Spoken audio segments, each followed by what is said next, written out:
Well, today is a big day for Lynn and I. For about the last, I didn't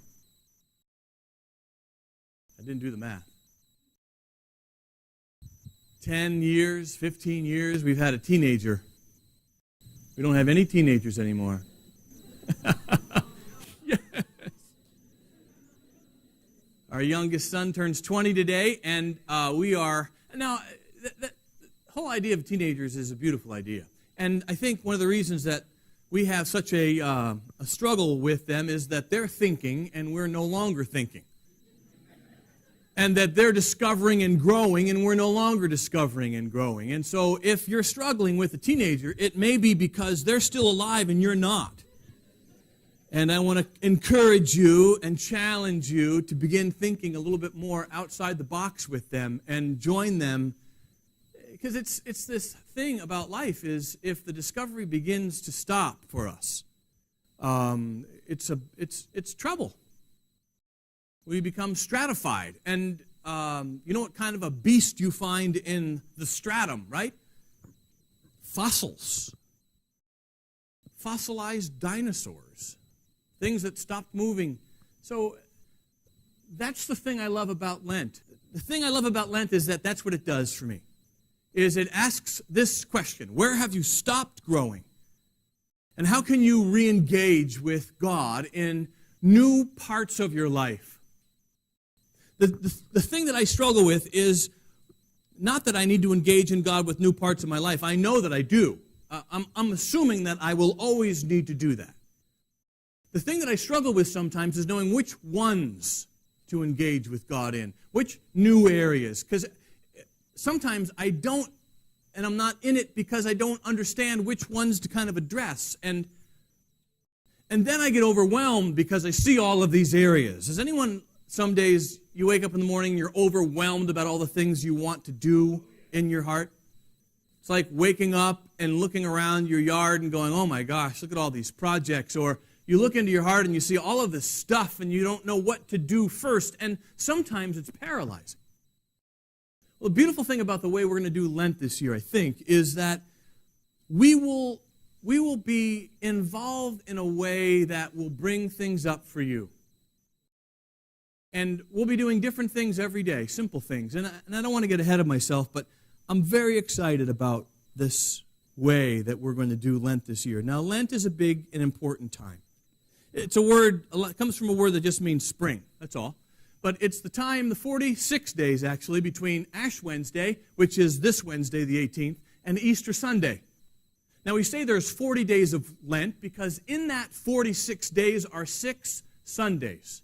And the beautiful thing about Lent is that on those 6 Sundays, you celebrate. So if you've given something up for Lent, or you're in some midst of some practice, on that Sunday, you stop giving it up. You embrace it because we don't fast on Sunday. We celebrate on Sunday. And so for the 40 days of Lent, beginning Wednesday and ending on actually the Friday before Easter, we're going to be involved in a practice that I think is going to be important for us. So let me just tell you this brief story. So this is a book called Simplifying the Soul. Now, we just came off a sermon series called Simplify, right? And so I was wanting to do this Lenten thing and say, okay, let's talk about simply Lent, and let's cut away some of the stuff that gets accumulated onto Lent and these kind of spiritual pilgrimage type things, and let's get back to the basics. So I was online searching for images for Simply Lent, and the image of the cover of this book came up. And I thought, wow, that's interesting. And so I looked at the book, and I downloaded it onto my Kindle, and I began to read it, and I thought, that is remarkable. And then I found out where this woman lived, and guess where she lives? Arroyo Grande, which is right down near Pismo Beach. So, on Thursday, David Reyes and Amit and I drove down to meet Paula Houston. And we spent 3 hours with her. And I want you to meet her. So take a look at this video and meet Paula. I was born in Minnesota, raised in a Scandinavian Lutheran background, and as a kid I was very in love with church, you know. And when I was about 15 years old, I had a very personal experience of God in a kind of charismatic meeting that really rattled me even further. But then, right about that time, I met my first serious boyfriend, and this competition got set up pretty quickly between being madly in love with God and madly in love with this boyfriend. Wow. And within about a year of all that, the pastor of the Lutheran Church asked me if I would be willing to go down to Central America on a medical program. It was an inoculation program in a village in Honduras, and saw all kinds of things that a Southern California teenager had never been exposed to before, including a lot of people who were very, very ill or dying of things that were easily fixable in the States. Yes. And that was the first time I felt my faith just cracking, you know. And I Like, God, how could you let this yeah, happen? it was the classic question, is the Yeah. question, the problem of evil. How could a good, loving God allow these people to suffer the way that I had seen them suffer?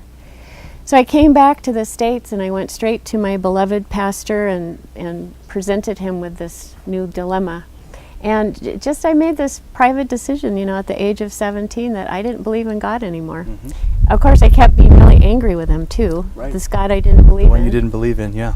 And I stayed in church.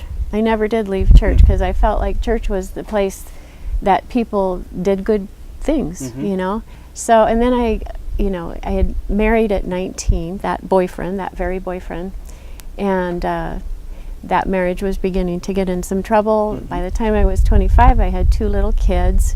I still hadn't had a chance to go to college. So all these things began crashing into each other, and ultimately went through a divorce, became a single mom for a few years, found out the hard way that it's extremely difficult to support a family when you don't even have a college degree. Mike and I got married a couple of years later, and 2 stepchildren there added to my 2, so we had 4. And one of the very first things Mike said to me is, you need to go to college. You need to go to school. So I found myself in my mid-30s on campus with people who were freshmen, and took me up to a community of Catholic monks on the Big Sur coast called New Camaldoli Hermitage. And that was another huge jarring moment, because by then I had worked myself through college, had a master's degree, and was teaching at the same place, and I thought life could not get any better than having a key to a faculty office, You'd arrived. Right. But all of a sudden, here were these strange men in white robes, At that point, I was writing and publishing literary fiction. Yes. And I had wanted to do that all my life. From the time I was a little kid, I'd wanted to be a writer. And I'd always written stories, and I'd been publishing since before I even went back to college. So I was very serious about that, very ambitious. And the Holy Way was my first attempt at my own description of my spiritual journey through the ancient spiritual disciplines. Right. And those were all things that I had learned from hanging around with the monks, Right. From there, it's been the last 10, 12 years is all I've done is spiritual writing. What I learned from the monastic community is that it's all about what you're doing with your whole self, physically. Your body is just as linked into this as your mind is. And it isn't an athletic contest or whatever, but it is akin to getting into athletic shape. And I think the spiritual disciplines are just on a common sense level. That's what you're doing. You're seeking spiritual health through practices that strengthen, aspects of the mind, help the heart learn how to safely contain its passions. All that sort of stuff is part of it.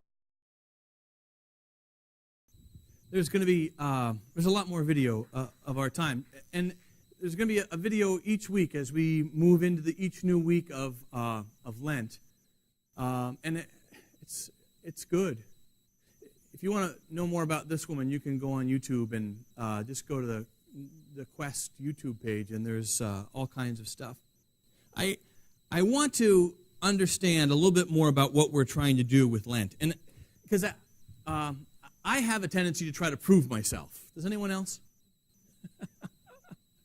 Yeah, I love to prove myself. In fact, let's arm wrestle right now. My father still says that. He's 82. You want to arm wrestle? No, Dad. We like to prove ourselves, and Lent is a good time to do it, because if you're going to give up X, I'm going to give up X plus X plus X plus X. I'm really going to double down and sacrifice more to kind of prove to God that and others that I'm engaged. And that's not at all what Lent is supposed to do. In fact, the way that I have done Lent in the past has actually, for me, worked out to fuel my sense of pride even more, which is the opposite of what I want to do during Lent. Lent is not, as Paula says, an extreme sport. In fact, there is this dichotomy that we live in, kind of a dualistic way of thinking that our soul, our spirit, is good, and our body and the physical is bad. This is a human invention. That's not the way God intended it at all. In fact, there is nothing, to be fully human, you need a body. Your body is beautiful and good, and it's not time to whip yourself into shape by making your body suffer so that your spirit can be okay. That's not the idea. God isn't happy when you are kind of in the midst of these heroic kinds of sacrifices.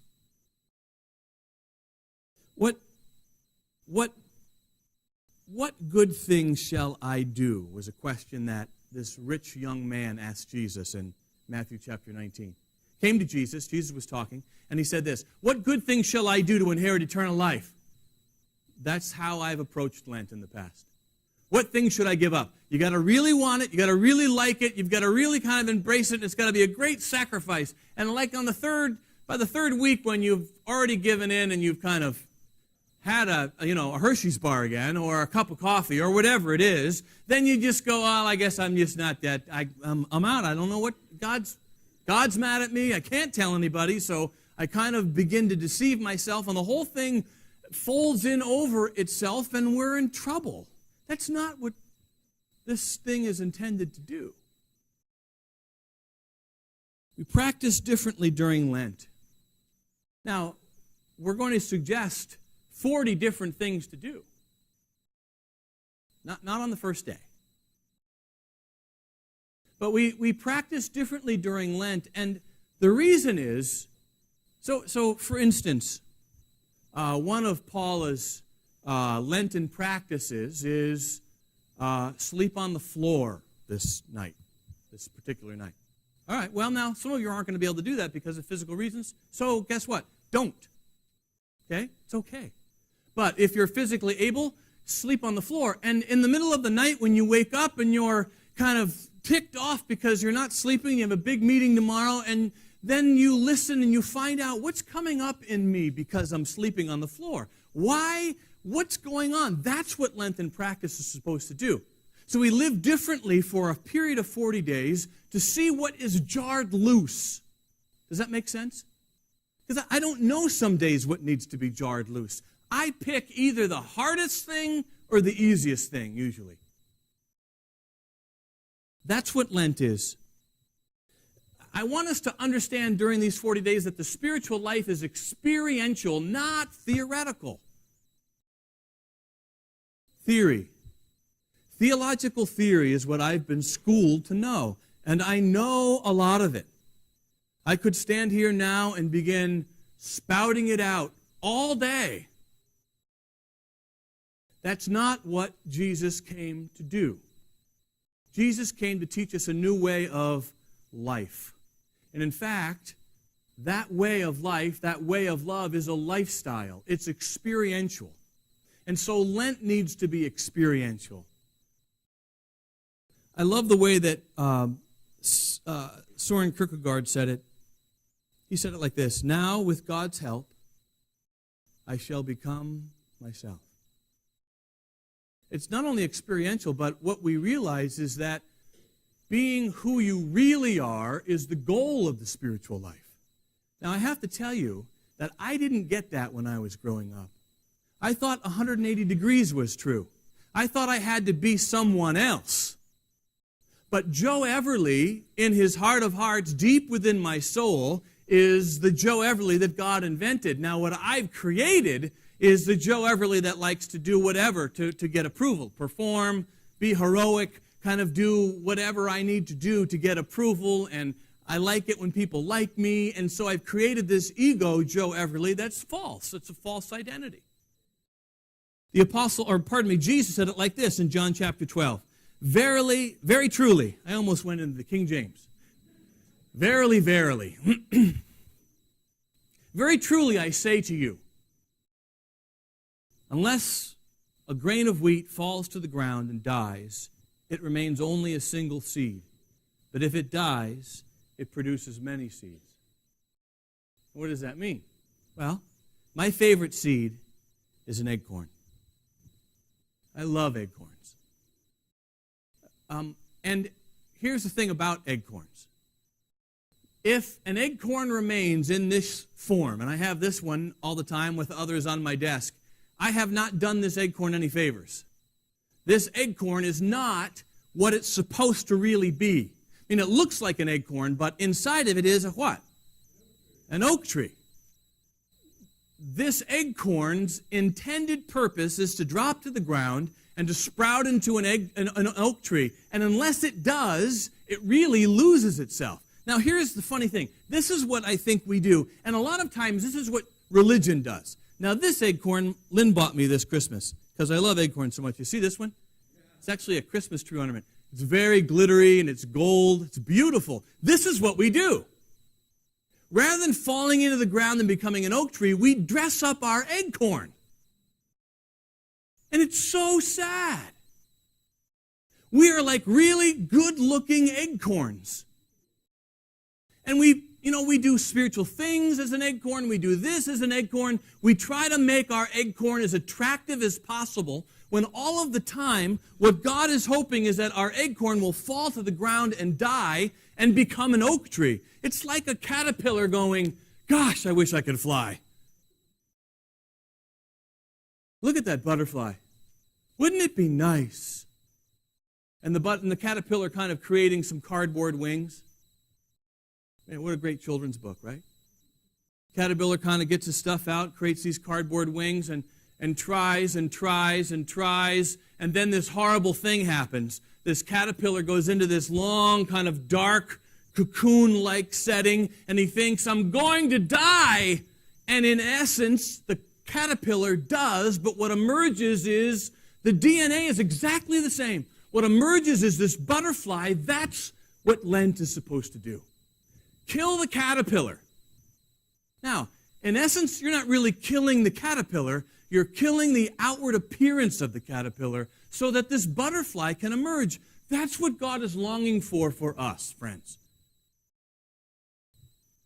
I find a lot of us with cardboard caterpillar wings and glittery coverings on our acorn, and what I'm really jealous for is for us to fall into the ground and die. Now, that's obviously a metaphor, so how do we do it? Wouldn't it be nice to know? Well, we do it, at least in one way, by the way that we're going to go through Lent this year. Let me read you another passage. It's Jesus again in Matthew 16. Jesus is talking in a very clear way about this. And he says it like this. Whoever wants to be my disciple must deny themselves and take up their cross and follow me. For whoever wants to save their life will lose it, but whoever loses their life for me will find it. What good will it be for someone to gain the whole world yet forfeit their soul? Or what can anyone give in exchange for their soul? Now let me just clarify some things in this passage that will help us understand what Jesus is saying. First of all, what is a disciple? If anyone wants to be my disciple, it's a synonymous word would be this apprentice. Now, you know what an apprentice is. It's someone who watches an employer actually do work and then does work like they do to learn on the job. Remember, it's experiential, not just theoretical. You can't read a book on welding and then go and weld. Right? You can't read a book on cooking and then go and cook. You can't read a book on cutting hair and then go cut hair. I mean, how many, right? I mean, a million ways. You have to do it. And in the making mistakes in the doing, you learn. And it's kind of through fits and starts and trial and error. And that's the way this spiritual life works. So that's what a disciple is. Jesus said, unless they deny themselves. What does that mean? It means you say no to your ego. Your ego is that voice you hear in your head. It says, well, you never did Lent before. You're not going to do it this year. You know that, and I know that. I mean, who's kidding who, huh? Come on. Easy for him to say, he's a pastor, but, you know, you're in an office all day, and how are you supposed to do this stuff? I mean, come on, really? That's your ego. That's your false self. Your false self, you've raised a great false self in order to protect yourself. But that's the funny thing. Like Gollum, you with me? It doesn't try to always protect you. Some days it tries to destroy you. That voice inside your head that isn't you, but that accuses you and some days excuses you, that's what has to be denied. That's actually what has to die. Jesus said, unless you follow me and take up your cross and follow me. Now, what does that mean? Does anybody have a cross on around their neck? I do. You know what this is like wearing? What's the 20th century equivalent? It's like wearing an electric chair around your neck. Now, I recommend it.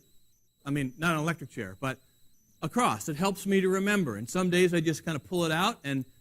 But in the first century, when Jesus said, carry your cross, there was no jewelry.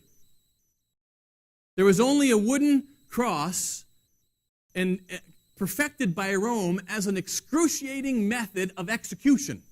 That's what a cross was. When Jesus said, unless you carry your cross, he wasn't talking about a great sterling silver thing that you wore around your neck to kind of proclaim what it is you believe or think about. He was saying something in you has to die. And if you saw someone going through the streets of Jerusalem where Jesus was teaching, carrying a cross, what did it mean? In just a few hours, that person's going to be dead. That's so important, friends. Now, what has to die? I love this about God because what people say is, well, the fun part of you has to die, obviously. You need to be boring to be spiritual.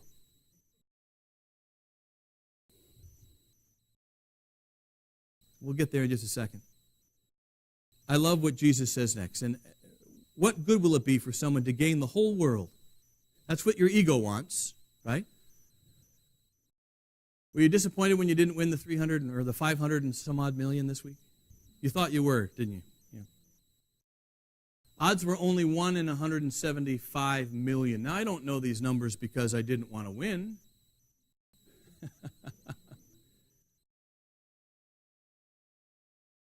What would it profit someone if they gained the whole world and yet forfeited their soul? What does that mean? Your soul is the first century way of talking about your real self. How do you forfeit your real self? Well, you forfeit your real self by living in your ego. Now, your real self is still there. It's just completely covered up. The good news that Jesus came to share is this. You can live in your real self any moment you choose to, but it's going to change what? It's going to require what? Repentance. Change the way you think is all that means. Change the way you process life. Salvation is not about the next life, friends. It's about this life. Now, there's a next life part to it. You're eternal. There's no way to destroy you. You're eternal. You're like the Hulk. Physically, your body's going to die, and, that's okay. We know that. But the soulishness of you... Now, I love this definition that I read this week. What is the soul? The soul, your soul is the face that you had before you were born. That's your soul. It's who you really are. And what Lent does is begins to uncover that soul a little by showing us what has to die in our false self. Salvation is not about the next life, but it's about this one. Salvation is realizing who you are not and then discovering the beauty of who you really are. That's the funny thing about this false self we've created. We've created it so that we would be liked and successful and whatever it is we really long for, and yet it gives us the opposite. Because even if people like our false self, what do we know in the back of our mind? They don't really like me. They really like this projection that I've created. The deepest fear, I think, of human love is that the one that says they love me, or the one that I say I love, what I'm really referring to is I love your false self. That's like one of the party lines of every romantic comedy, right? Two people meet, and usually the guy meets under some false pretense, and they try to keep that false pretense up through the whole movie, right? And then she finds out, and then she's angry, and she goes away, but he's learned so much that they kind of connect again at the end of the movie, and wow, everybody's happy there at the end. I mean, that's what we do, is look at your eharmony.com page. Look at your Facebook page. By the way, if God had a Facebook page, he would post you on his wall. You know that? He would. He wouldn't post pictures of what you do, or of how you look, or of what you kind of project. He would post pictures of who you really are, deep in your soul. The real you, the real Joe Everly, is more beautiful than any projection I could create. The projection that I create has to die in order for the real Joe Everly to begin to bloom. Unless a grain of wheat falls to the ground and dies, it will never have that eternal kind of life.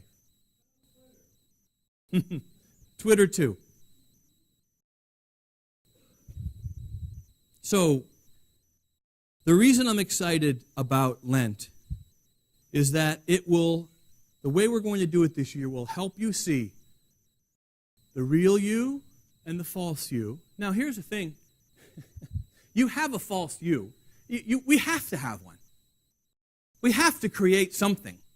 And some of us, it's helpful, and some of us it isn't, and you don't have to feel bad for making one. You go, oh, yeah, I just have this false self, and so I'm just... No, of course you have a false self. Everybody does. It's okay. God can kill it if you let him.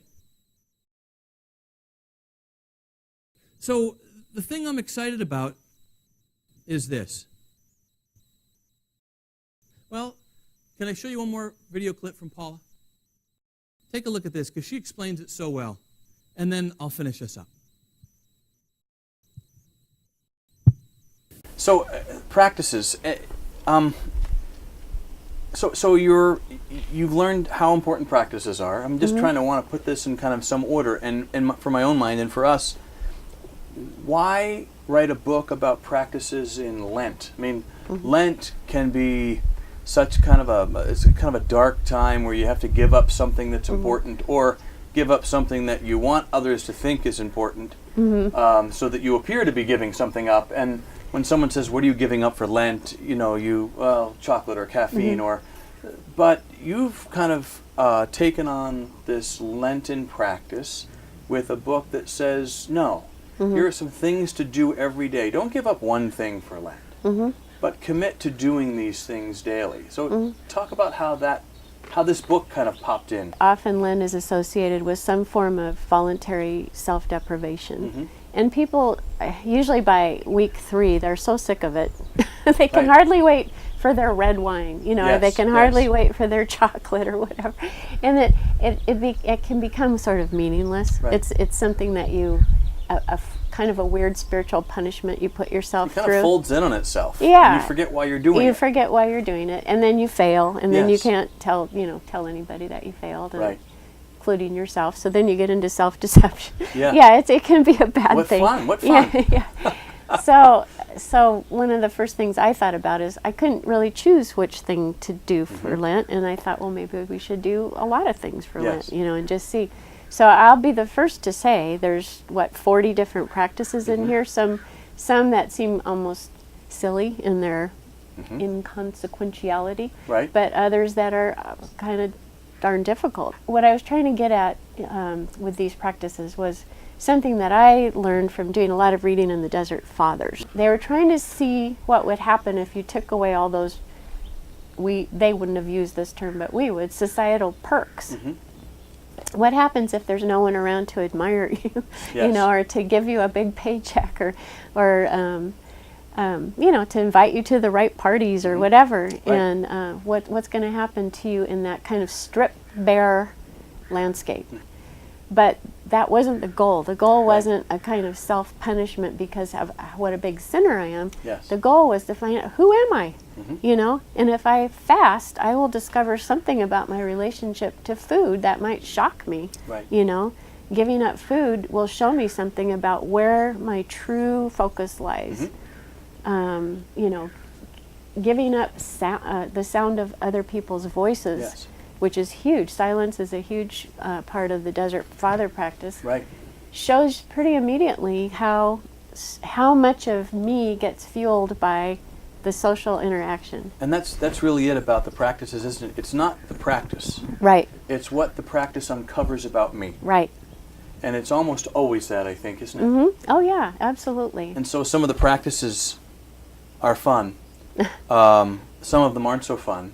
But when I spend a day, for instance,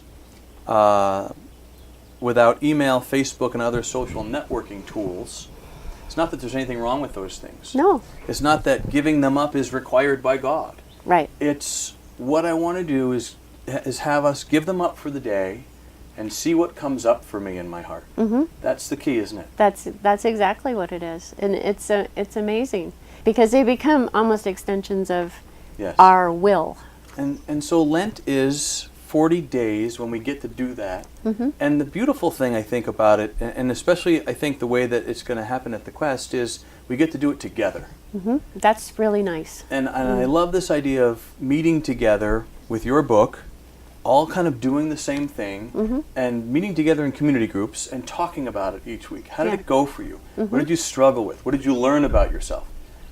I think that's a great opportunity. Oh, I think it's does that seem wonderful. like a good idea to you to do this way? And I know that other churches have done that, and I think that it, just like anything else you're trying to do when you have accountability, it helps. But it's more than that. I think it's an adventure that people they take together. It's good for a lot of laughs because people will talk about what they tried and just absolutely couldn't do. Yeah. And by the way, it's important to say that this isn't a contest, and it's not, as we were saying earlier, it's not an extreme sport of some kind. This isn't about conquering. It's about trying and putting yourself up against something and I hope enjoying the adventure that comes. But I think the getting together and talking about it part is going to be great. Nice. I think so too. Yeah. So Paula, help us understand in just a few seconds why this is an important piece of work for us to do for 40 days together between now and Easter Sunday. I think that this is an opportunity for something that I think so many of us nowadays, so many Christians nowadays are starving for, and that is retreat. We're starving for the opportunity to get away from our usual life and to contemplate who we are and where we're going. Most of us don't have that opportunity. At least nobody's going to go away for 40 days and do this. But by doing this is part of what you would do on a retreat. Right. And to do it together, I think, means that it's going to be easier for everyone to bear that burden and to get out. So I would look upon it as a retreat, a kind of interesting and truncated version of it. But So that's it's really what it's a meant gift to that be. we're giving to ourselves. Yeah, that's what it's Okay. meant to be. Right. Wonderful. Okay. Thank you, Paula Houston, for You your are welcome. time and we're looking forward to talking about this as we move ahead. Okay. So thank you. You're welcome.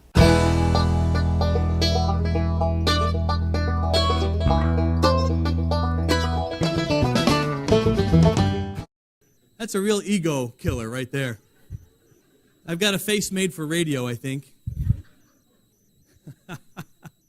So, books are $13 and you can pick one up in the back. Don't read ahead. Starts Wednesday morning, so read on Wednesday. This is what I'm asking us to do. You guys can come up, I'm done. This is what I'm asking us to do. So, by the way, go to the Quest YouTube page, right, David? It's on the Quest YouTube page. And you can see this whole video because she talks about things in much more detail that we couldn't share here, and it's good.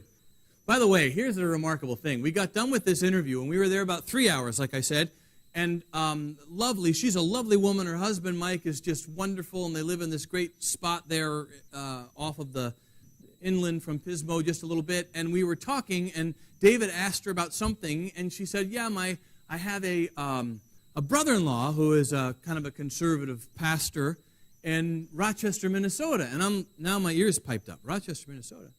I said, yeah, brother-in-law, he's at Autumn Ridge Community Church. And I said, wait a minute. C. John Steer is your brother-in-law?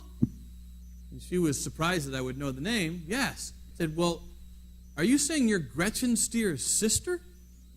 And then she really was like, you know Gretchen? Well, John and Gretchen are good friends of ours.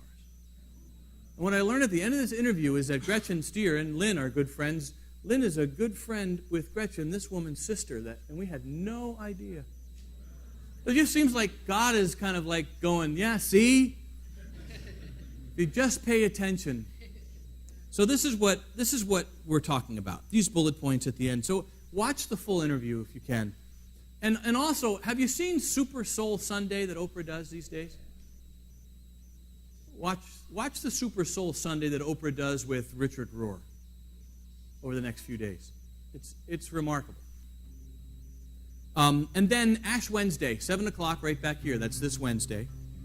Daily reading in this book. It'll take you 7 or 8 minutes to read each chapter. And the practices that are there, just do them. Work on them. Sign up for a weekly community group. Now, 50 of you signed up for these groups last week. We have groups that are meeting virtually every night of the week. And so just sign up for one. Make sure that those clipboards get to the back, will you? If you've already signed up, you don't need to sign up again. But show up at a weekly group. And it's not like you can't do it. I get it. It's okay. No one's going to be angry with you. But if you can talk about it, this is how it went. I didn't do very well on this one. Anybody else have trouble with this? That's how this works.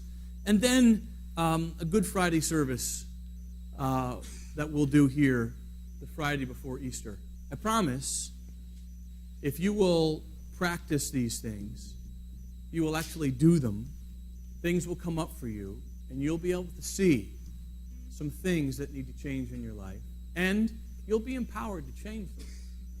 That's what I really want. I love this Richard Rohr quote I'm going to read to you, and then I'm going to close. You have not been to Russia simply because you have a full map of Russia. That's what we have. I've just given you a full map of Russia. It doesn't mean we've been to Russia, right? And you can fully experience Russia without ever seeing a map. In other words, you don't have to do any of these things and still have a very good Lenten season. And it's okay if this stuff doesn't work for you. It's okay. What I'm suggesting is, if you don't have another way, let's do this way together. Because what I really want is to live in the good news. A life with God is possible now, and it's the best possible life I could ever imagine. So God help us with this. We're so grateful, Father. I'm grateful for this woman and for this book. I'm grateful for our church, and I pray as we walk through it together, God, you would uncover things for us and unpack things for us that will help us to change and grow. Ultimately, Father, to be able to love more fully, both you and one another. And it's in that end that we pray this prayer, and we pray it in Jesus' name. Amen. Thanks, you guys. Have a great day. There's in the back if you want to pick one up.